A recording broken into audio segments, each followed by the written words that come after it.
Good evening प्यारे बच्चों। तो आज हम लोग फिर से अपने क्लास को आगे बढ़ाते हुए आज नए सब्जेक्ट अकाउंटेंसी के ऊपर एक नए चैप्टर स्टार्ट करते हैं। फिनेंशियल स्टेटमेंट फॉर क्लास 11 का मेन इम्पॉर्टेंट टॉपिक्स है और यहाँ से आपका एक सवाल आता है 10 मार्क्स का जो प्रैक्टिकल सम्स रहता है, तो इस पे हम लोग ध्यान देंगे। इससे पहले आप सभी से अनुरोध है कि आप लोग मेरे वीडियो को लाइक करें, सब्सक्राइब करें और आइकॉन बेल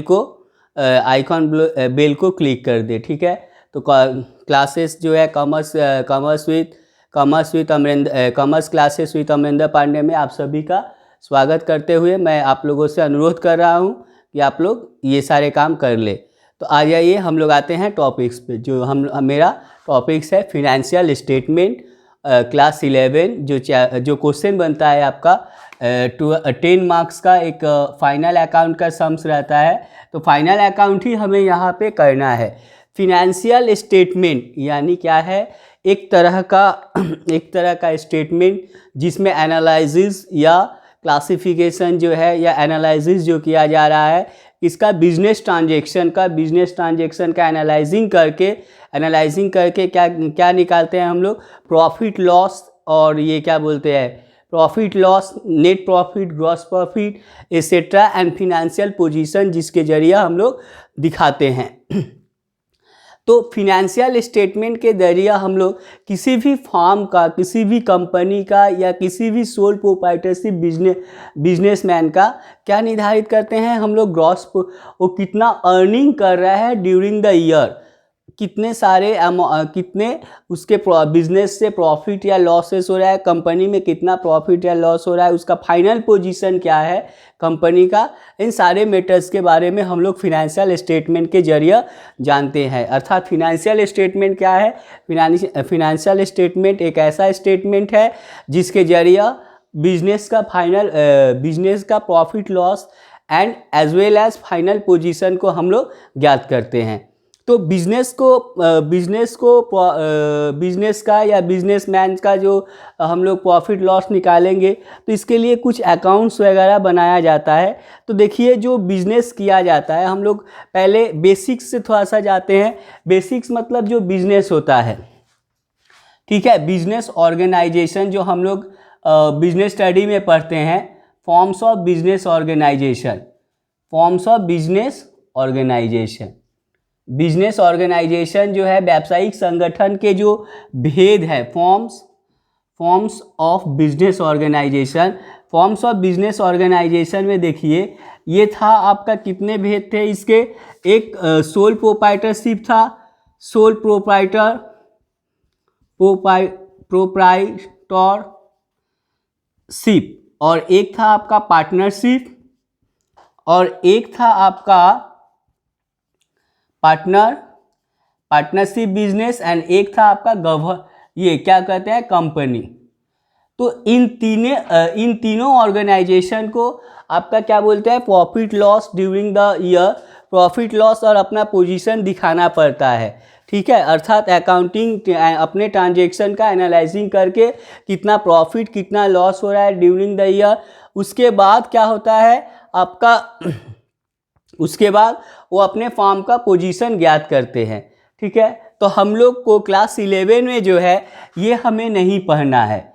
ठीक है, पार्टनरशिप के बारे में हमें नहीं पढ़ना है, कंपनी के बारे में हमें अभी फाइनल अकाउंट नहीं बनाना है। ठीक, तो सोल प्रोप्राइटरशिप मतलब एकल व्यवसायी जो है, मे बी मैन्युफैक्चरर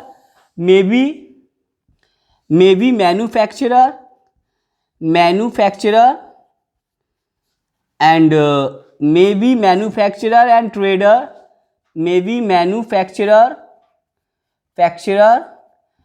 trader, और आपका क्या बोलते हैं लास्ट वन, ट्रेडर।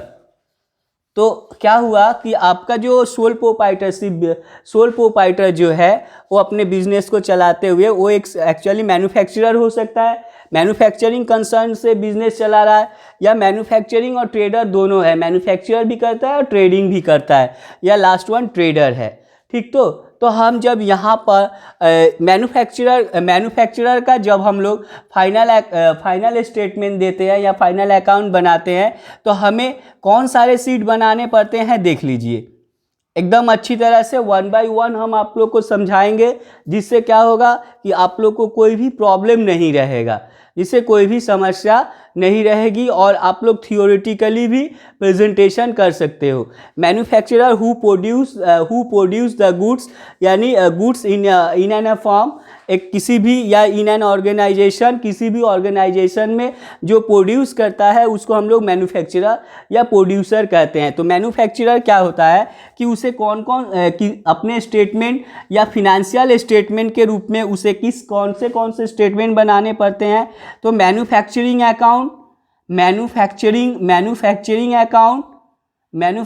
अकाउंट उसको बनाना पड़ता है। ठीक है, मैन्युफैक्चरर है तो मैन्युफैक्चरिंग अकाउंट बनाना पड़ेगा और उसे बैलेंस शीट बनाना पड़ेगा, बैलेंस शीट। ठीक, देखो हम लोग को मेन जो पढ़ना है उसी पे हम लोग ज़्यादातर अभी ध्यान देंगे और नेक्स्ट जो फर्दर क्लासेस में जाएंगे तो हमको पार्टनरशिप का भी आपका फाइनल स्टेटमेंट बनाना पड़ेगा, कंपनी का भी बनाना पड़ेगा, तो हम लोग आगे पढ़ेंगे। बट हम थियोरेटिकली थोड़ा सा बता दे रहे हैं कि क्या क्या करना पड़ता है। ओके, मैन्युफैक्चरर यदि है सिर्फ मैन्युफैक्चरिंग करता है तो मैन्युफैक्चरिंग अकाउंट बनाएगा और बैलेंस शीट बनाएगा। सेकेंड वन जो मैन्युफैक्चरर और ट्रेडर है, यानी मैन्युफैक्चरर भी है ट्रेडर भी है, तो क्या करेगा, मैन्युफैक्चरिंग अकाउंट बनाएगा, मैन्युफैक्चरिंग अकाउंट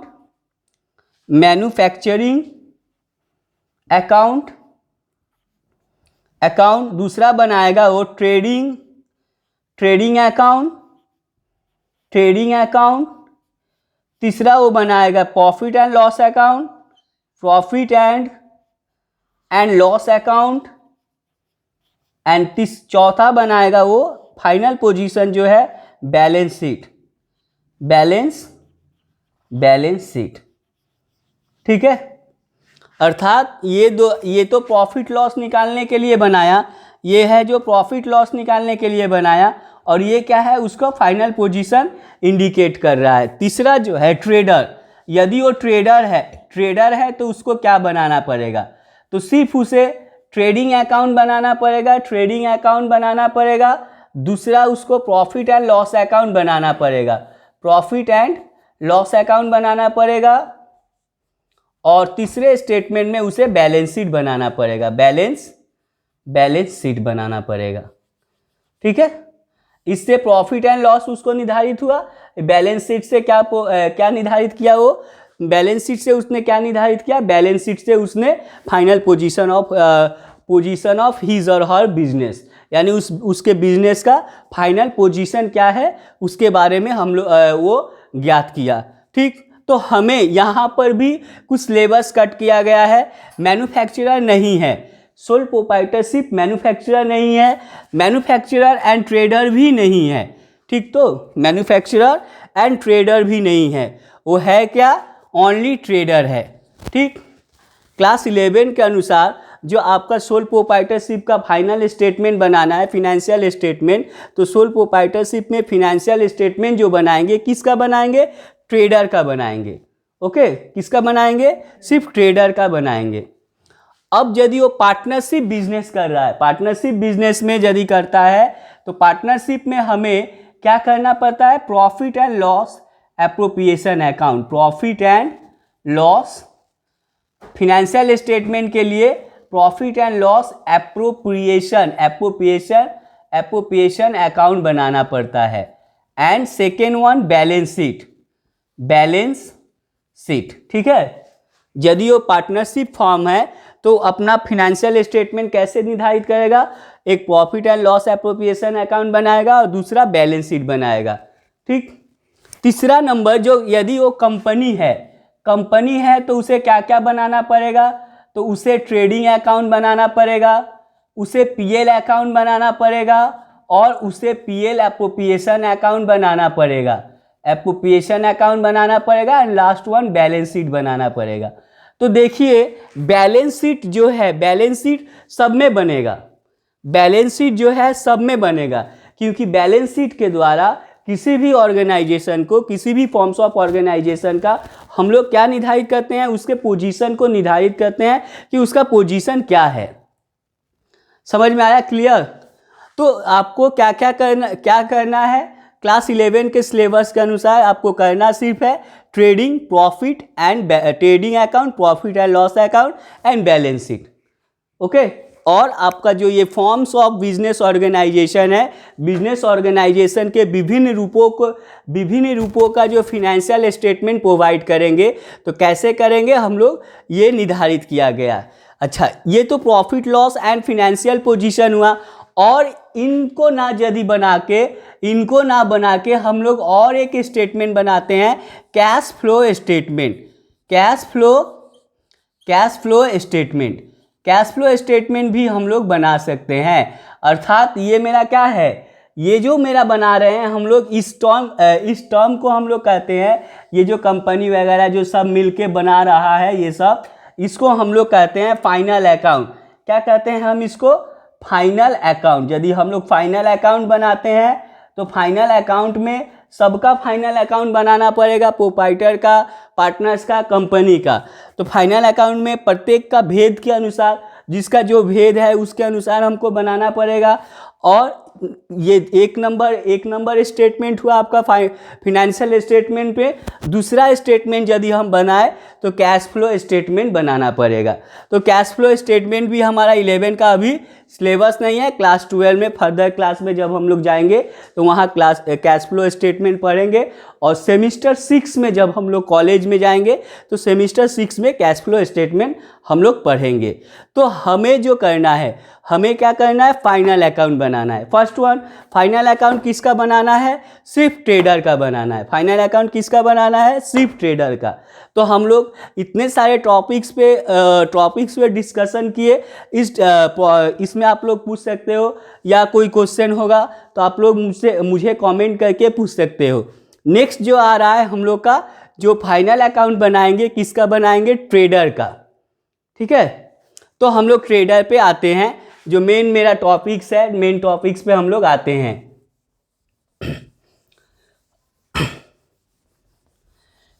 प्रत्येक आइटम को अच्छी तरह से हम लोग समझ लेंगे तो अच्छा तरह से हम किसी भी फॉर्म का स्टेटमेंट बना सकते हैं। फिनेंशियल स्टेटमेंट जो है किसी भी फॉर्म्स के लिए हम लोग इजीली और सही तरह से प्रस्तुत कर सकते हैं। जो आपका मेन है, जो ट्रेडर अकाउंट का, ट्रेडर मतलब व्यापारी जो वर्ग है, यानी उपभोक्ता, उत्पादक नहीं, प्रोड्यूसर नहीं, मैन्युफैक्चरर नहीं, कंपनी नहीं, पार्टनरशिप नहीं। ट्रेडर मतलब साधारण व्यापारी जो सोल प्रोप्राइटर हो। ठीक है, हमें करना क्या है, सोल प्रोप्राइटर जो एक व्यापारी है, उत्पादन करता नहीं है। सोल प्रोप्राइटर दो हो सकते हैं, या तो वो उत्पादन करता हो सकता है, या वो उत्पादन करता और ट्रेडर दोनों हो सकता है, या वो सिर्फ ट्रेडर हो सकता है। तो हमें क्या करना है, सिर्फ ट्रेडर के बारे में स्टडी करना है। ट्रेडर का फाइनल अकाउंट हमको निकालना है। तो कुछ बच्चे हैं जो अभी तक क्लास में आए नहीं है, सोहन, मोहन, रवि, विकास, ये सब अभी तक आया नहीं है क्लास में, पता नहीं कहाँ रह जाता है लोग। तो दिक्कतें यहाँ पे अब है। हमें तब मेन टॉपिक्स पे हम लोग आते हैं। हमें तब क्या बनाना है, फिनेंशियल स्टेटमेंट में क्या बनाना है, फाइनल अकाउंट। फाइनल अकाउंट, जिस अकाउंट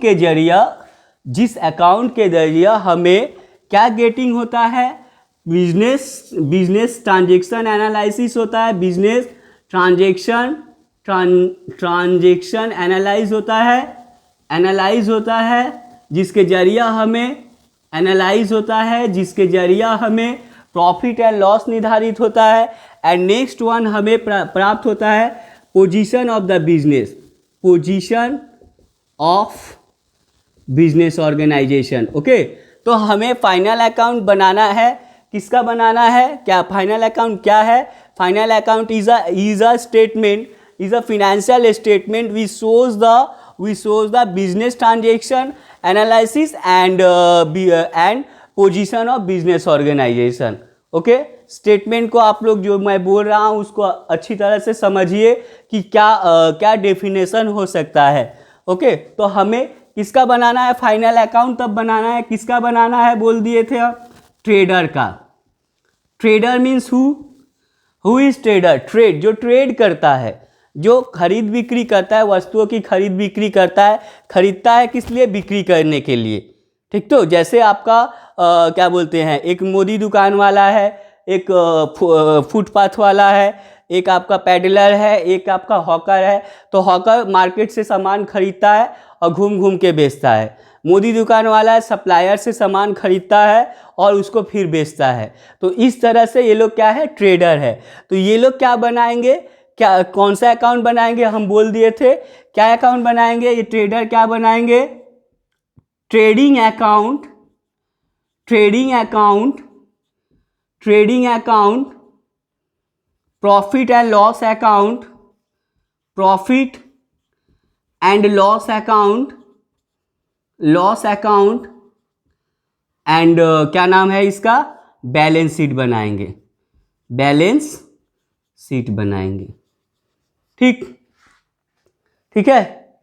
अब हम लोग एक एक टॉपिक्स पे आते हैं अच्छी तरह से, एकदम क्लियरली, जिससे हो जाए। अब हमें बताइए ट्रेडिंग अकाउंट किसे कहोगे, ट्रेडिंग अकाउंट किसे कहोगे,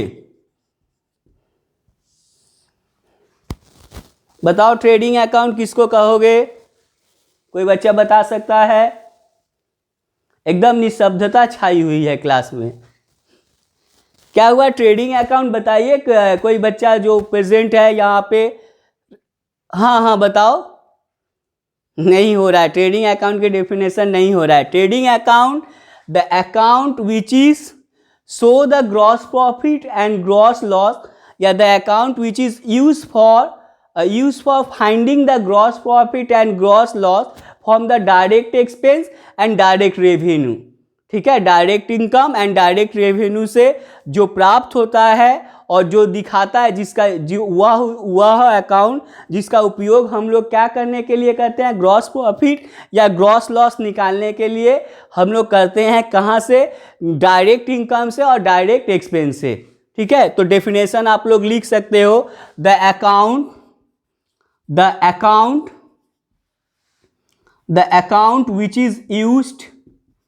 which is used to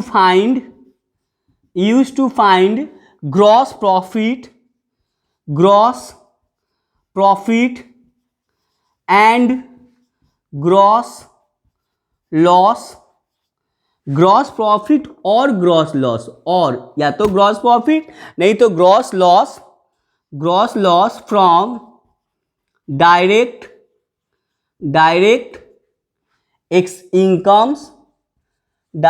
incomes and direct expenses. ठीक है, इज कॉल्ड ट्रेडिंग अकाउंट। ठीक है, ट्रेडिंग अकाउंट किसे कहेंगे, तो trading account which is use to find the gross profit and gross loss from direct income and direct expenses is called the trading account. Okay, direct income किसे कहेंगे, direct income जैसे sales हुआ। ठीक, तो okay, sales closing stock को हम लोग credit side में दिखाते हैं। यानी आपका जो है ट्रेडिंग, ये पहला फीचर्स, ये सेकेंड पहला, दूसरा है trading profit. Trading account is a nominal account, trading account is a nominal account. कौन सा अकाउंट है, नॉमिनल अकाउंट है। ठीक है, trading account is a statement, trading account एक स्टेटमेंट है जिसके जरिए हम लोग किसी भी फॉर्म का ग्रॉस प्रॉफिट और ग्रॉस लॉस निकालते हैं from the direct incomes and direct expenses. Okay, trading account is a nominal account, इसलिए जब ट्रेडिंग अकाउंट बनाते हैं तो नॉमिनल अकाउंट का कॉन्सेप्ट जो है उसको माना जाता है। ठीक, यानी ट्रेडिंग अकाउंट जब भी हम लोग बनाएंगे तो कौन सा कंसेप्ट मानेंगे, नॉमिनल अकाउंट का जो कंसेप्ट होता है। तो नॉमिनल अकाउंट का कंसेप्ट तो क्या है, थोड़ा सा देख लेते हैं ट्रेडिंग अकाउंट का। ट्रेडिंग अकाउंट जो बनाओगे तुम लोग, कैसे बनाओगे ट्रेडिंग अकाउंट? तो देखिए, trading account means is a ledger format में हम लोग टी शेप बनाएंगे। क्या बनाएंगे? T shape. और इसमें हम लोग लिखेंगे क्या, ये मेरा क्या है, ट्रेडिंग अकाउंट है, समझो। लेट्स सपोज ट्रेडिंग अकाउंट क्या है, ये ट्रेडिंग अकाउंट है। तो क्रेडिट एंड डेबिट लिख दिए। अब यहाँ पे हम लोग पार्टिकुलर लिखेंगे, पार्टिकुलर, और अमाउंट कलम 2 बना देंगे। कितने बना देंगे? 2। अमाउंट कलम कितने बनाएंगे? 2 बनाएंगे, ठीक है। अमाउंट कलम मेरा 2 बन जाएगा और पार्टिकुलर होगा। दैट मीन्स क्रेडिट साइड जो है ये मेरा क्या है, इनकम साइड है। और आपका यानी as per nominal account, nominal account का क्रेडिट क्या होता है, इनकम होता है। तो इनकम जो भी, जब भी, जहाँ भी होगा वो हम लोग क्रेडिट साइड में बैठाएंगे। और एक्सपेंसेस जहाँ भी आएगा उसको हम लोग कहाँ बैठाएंगे, कहाँ बैठाएंगे, डेबिट साइड में। तो इस तरह से हम लोग देख रहे हैं क्या कि ट्रेडिंग अकाउंट जब बनाते हैं तो डायरेक्ट इनकम को इनकम साइड यानी क्रेडिट साइड में रखेंगे और डायरेक्ट एक्सपेंसेस को डेबिट साइड में रखेंगे। डायरेक्ट इनकम या डायरेक्ट एक्सपेंसेस क्या है, इनकम और expenses related to the production of factory is called the direct incomes and direct expenses. यानी वह इनकम या वह एक्सपेंसेस जो प्रोडक्शन करने में लगे उसको हम लोग डायरेक्ट इनकम या डायरेक्ट एक्सपेंसेस कहते हैं। इनकम यदि से जैसे प्रोडक्ट जो प्रोड्यूस हो रहा है उसको हम लोग सेल कर रहे हैं, सेल किए मतलब क्या, डायरेक्ट इनकम हुआ। तो इस तरह से हम लोग यहाँ पे लिखेंगे by sales account, by sales, ठीक, लेस सेल्स यदि रिटर्न है, सेल्स रिटर्न यदि है उसको लेस कर देंगे और यहाँ बैठा देंगे सेकेंड कलम में। उसके बाद हम लोग लिखते हैं bye closing stock. Closing stock यानी इनकम इसलिए कहा गया है, देखो ओपनिंग स्टॉक यदि हमारे पास है तो हमें ये चिंता बनी रहती है कि इसको कैसे हम बेचेंगे, ठीक। तो यानी बिजनेस के शुरुआती में यदि पहले का स्टॉक रहा तो उसको हमें हटाने की चेष्टा रहती है, दैट मीन्स एक्सपेंसेस होगा। और क्लोजिंग स्टॉक मतलब हमारा बिजनेस इस फिनेंशियल ईयर में क्लोज हुआ और फिर नया से स्टार्ट होगा, अर्थात ये मेरा बैलेंस है मतलब क्या, इनकम्स है। तो इस तरह से by sales less by closing stock. उसके बाद इधर हम लोग लिखते हैं टू ओपनिंग स्टॉक,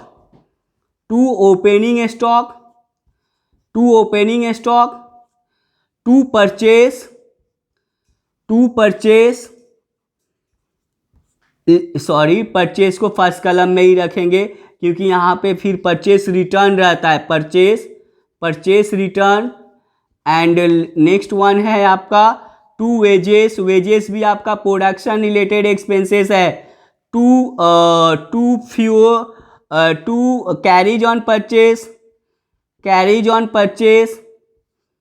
परचेस या इसको हम लोग कहते हैं carriage outward, okay, carriage inward कहते हैं इसको, carriage on purchase, to wages, to carriage on purchase, to fuel, power and fuel जो रहता है आपका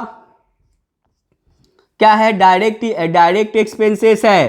टू रॉयल्टी यदि रहा, ठीक ना, टू रॉयल्टी एसेट्रा यदि रहा तो ये मेरा क्या हुआ, आपका डायरेक्ट एक्सपेंसेस हुआ। अब हम लोग इसको कंटिन्यू करके जो बैलेंस कर लेंगे। अब बैलेंस यदि मेरा डेबिट साइड से बैलेंस यानी इधर से घट के यदि बैलेंस इधर आ रहा है, यहाँ बैलेंस आ रहा है डेबिट साइड में, तो इसको हम लोग कहेंगे टू ग्रॉस प्रॉफिट। क्या कहेंगे, to gross profit CD। Closing balance मेरा क्या है, CD। क्लोजिंग डेट को मेरा बैलेंस जो आया है ग्रॉस प्रॉफिट हो गया। और यदि बैलेंस क्रेडिट साइड से आता है तो इसको हम लोग कहेंगे बाई ग्रॉस लॉस, और ये CD, ठीक है। अर्थात ये बैलेंस जब हम लोग करेंगे तो ये दो फॉर्मेट में दो बैलेंस आ सकते हैं। एक बैलेंस आएगा या तो डेबिट साइड से आएगा या क्रेडिट साइड से आएगा। डेबिट साइड से आने का मतलब हुआ क्रेडिट बैलेंस, ठीक है, और क्रेडिट साइड से आने का मतलब हुआ डेबिट बैलेंस। क्योंकि हम लोग ये CD लिखे हैं, BD जो लिखेंगे, BD ऑपोजिट हो जाता है ना, तो BD हम लोग जब लिखते हैं तो BD जो मेन है वो कहाँ आ रहा है, डेबिट में आ रहा है, तो सो हम लोग क्या करेंगे, वो लॉस है मेरा।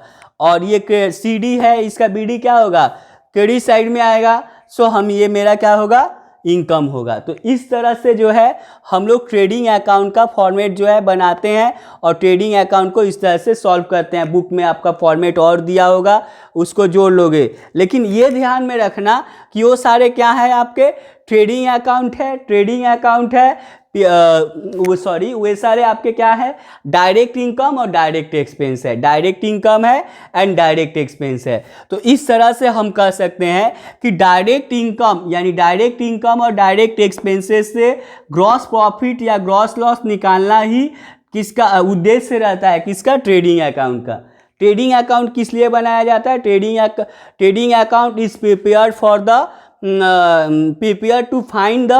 to find the gross profit and gross profit और gross loss for an organization। किसी भी ऑर्गेनाइजेशन के लिए ग्रॉस प्रॉफिट और ग्रॉस लॉस निकालने का एक प्रधान साधन जो है आपका क्या है, ट्रेडिंग अकाउंट है। और ट्रेडिंग अकाउंट हो किससे निकाला हो ग्रॉस प्रॉफिट और ग्रॉस लॉस, आपका क्या कहते हैं, direct incomes and direct expenses से। ओके, तो अब हम लोग आते हैं ट्रेडिंग अकाउंट। सेकेंड वन हम लोग क्या बनाते हैं, सेकेंड वन हम लोग बनाते हैं PL अकाउंट। सेकेंड में हम लोग क्या बनाते हैं, PL अकाउंट बनाते हैं। तो प्रॉफिट एंड लॉस अकाउंट जो बनाएंगे वो क्या है बताओ। हाँ तो प्यारे बच्चों जल्दी से आप लोग बता दीजिए कि प्रॉफिट एंड लॉस अकाउंट जो है वो क्या अकाउंट है, प्रॉफिट एंड लॉस अकाउंट। ठीक है, प्रॉफिट एंड लॉस अकाउंट का डेफिनेशन जल्दी से बताओ फट से। यदि किसी को कोई दिक्कत हो पूछिए। सेकेंड वन जो है प्रॉफिट एंड लॉस अकाउंट क्या है, तो हम लोग यहाँ पे आए direct income and direct expense का यूज करके ग्रॉस प्रॉफिट और ग्रॉस लॉस निकाले हैं। अब हम लोग निकालेंगे क्या, direct indirect income and indirect expense का यूज करके हम लोग प्रॉफिट एंड लॉस अकाउंट लिखेंगे। अर्थात the account which is used to find net profit और net loss for an organization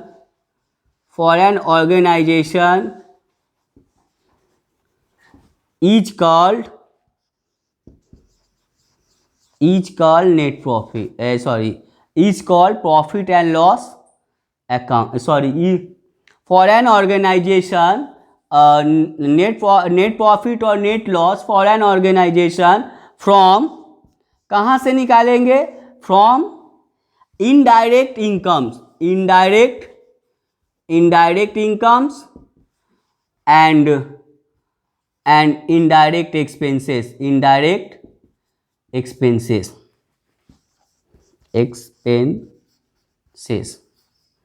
each called क्या नाम है इसका, profit and loss account, is called profit and loss account, CCOUNT।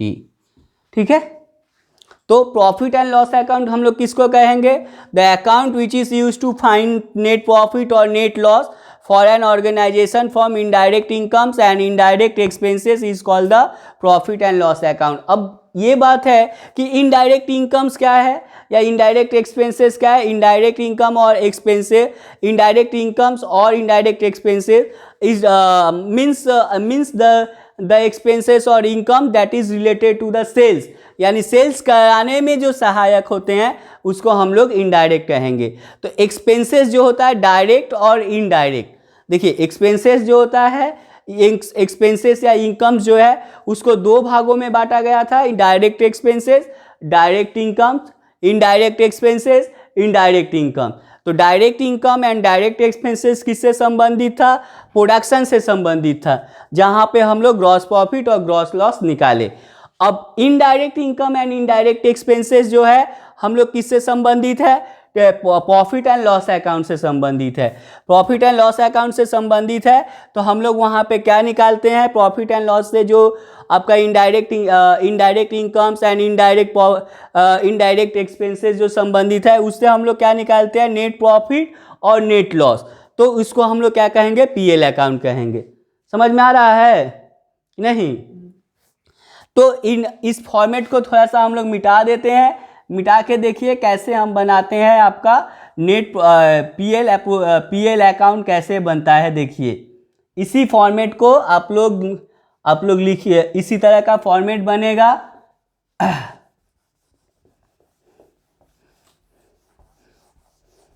एकदम अच्छी तरह से क्लियरली पूछोगे, ठीक है। और जो मैं ट्रेडिंग पीएल अभी तो जस्ट इंट्रोडक्शन हो रहा है कि किस तरह से बन रहा है, कौन से आइटम्स आएंगे, किस तरह के आइटम्स आएंगे।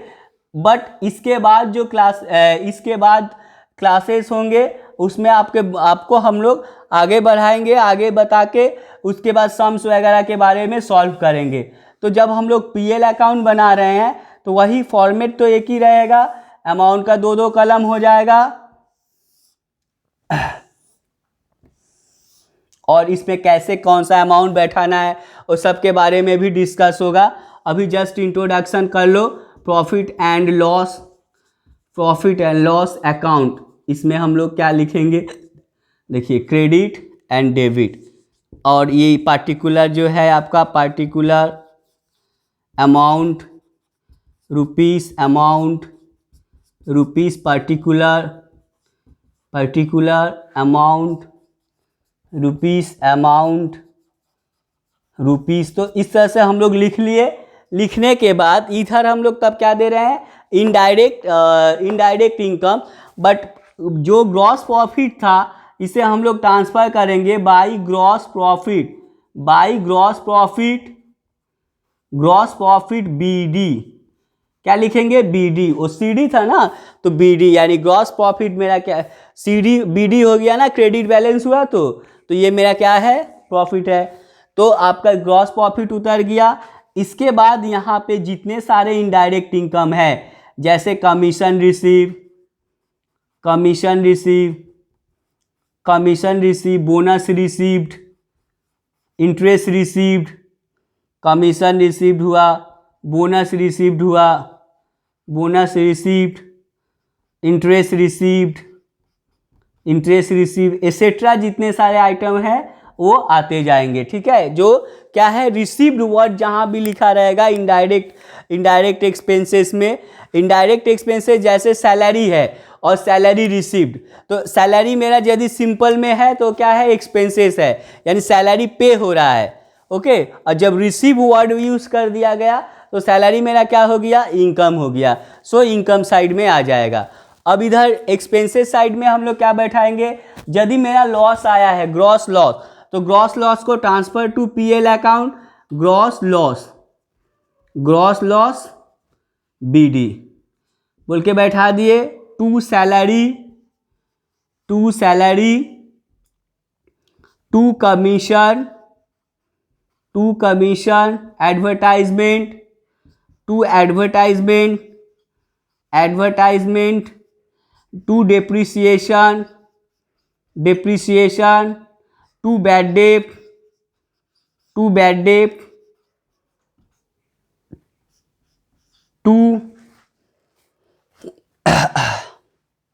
Provision for bad debt, etcetera, जितने भी आइटम आएंगे उसको हम लोग बैठा देंगे। जितने भी इनडायरेक्ट है, जैसे आपका ऑफिस लाइटिंग वगैरह आया, ठीक, तो वो सब क्या हो जाएगा आपका? यहाँ पे हम लोग बैठा देंगे पीएल के डेबिट साइड में, क्योंकि वो एक्सपेंसेस है, इनडायरेक्ट एक्सपेंसेस है। अब हम लोग क्या करेंगे? इसको बैलेंस करेंगे। फिर वैसे ही बैलेंस करके देखिए, जो अमाउंट यदि इधर से बैलेंस ज़्यादा होके इधर आ रहा है, मतलब बैलेंस मेरा डेबिट साइड में आ रहा है, तो इसको हम लोग लिखेंगे टू नेट प्रॉफिट। क्या लिखेंगे? To net profit. क्या ज्ञात करेंगे? To net profit. ठीक। और यदि बैलेंस मेरा क्रेडिट साइड में आ रहा है तो इसको क्या लिखेंगे? By net loss. By net loss. ठीक है, बाय नेट लॉस। तो ये चीज़ तो हमें ध्यान रखना होगा प्रत्येक मैटर पे कि हम मेरा बैलेंस किधर आ रहा है। बैलेंस यदि क्रेडिट में आया तो नेट प्रॉफिट हुआ, डेबिट साइड से आया बैलेंस तो आपका क्या बोलते हैं, नेट प्रॉफिट हुआ। क्रेडिट साइड से बैलेंस आया तो वो आपका नेट लॉस हुआ। और ये दोनों को ही यदि प्रॉफिट आया है तो कैपिटल के साथ ऐड कर देंगे, लॉस यदि आया है तो कैपिटल के साथ हम लोग लेस कर देंगे। ठीक है, ऐड एंड लेस। तो नेट प्रॉफिट आने से कैपिटल बढ़ जाएगा, नेट लॉस आने से मेरा कैपिटल कम जाएगा, जो बैलेंस शीट में इसका इफेक्ट होगा। तो हम लोग जो है आज क्या स्टडी किए? आज हम लोग जस्ट स्टडी किए हैं ट्रेडिंग अकाउंट और profit and loss account. Trading account क्या होता है? Direct income and direct expenses से ग्रॉस प्रॉफिट और ग्रॉस लॉस को निकाला जाता है। जबकि पीएल अकाउंट क्या होता है? Indirect incomes and indirect expenses से नेट प्रॉफिट और नेट लॉस निकालने के काम आता है। तो ये दो मैटर आज यहीं तक। अब नेक्स्ट पार्ट में आप लोग इसके बाद पढ़िएगा बैलेंस शीट, उसके बाद trading PL and balance sheet को कैसे बनाया जाता है, उसका यूज़ कैसे होता है, कि किस तरह का एडजस्टमेंट रहता है, किस तरह का ट्रीटमेंट किया जाता है, उन सारे मैटर्स के बारे में नेक्स्ट फर्दर क्लासेस में हम लोग जो है डिस्कस करेंगे, यानी पार्ट 2 पार्ट 3। इसका ये चैप्टर बहुत बड़ा है और इसको अच्छी तरह से हमें समझाना है जिससे कि आप लोग को क्लासेस करने में दिक्कत ना हो। ओके, तो आज यहीं तक, धन्यवाद।